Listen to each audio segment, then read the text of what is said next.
Que ferez-vous à la fin? Jérémie 5, 31. Aujourd'hui, si vous entendez sa voix, n'endurcissez pas vos cœurs. Hébreux 3, 15.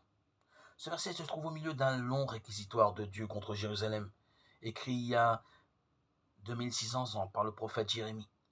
Depuis longtemps, les habitants de cette ville s'étaient rebellés contre l'Éternel et n'avaient pas voulu tenir compte de ses avertissements. C'est pourquoi l'heure du jugement avait sonné. Une nation lointaine allait envahir la ville et déporter sa population. Jérémie 5, 15, 19. Que ferez-vous à la fin? Dit-il. Jérémie 5, 31. Cette question sonne comme un ultime appel, une dernière invitation à réfléchir, à revenir à Dieu. Elle restera sans réponse et quelques années plus tard, le roi de Babylone exécutera le jugement annoncé, 2 Rois 25, vers 588 avant la naissance de notre Seigneur Jésus-Christ. Notre civilisation occidentale est en train de sombrer dans le chaos moral. Tous les jours, on découvre de nouveaux scandales, la corruption touche tous les domaines de la société. Or, on ne se moque pas de Dieu. Galates 6, 7.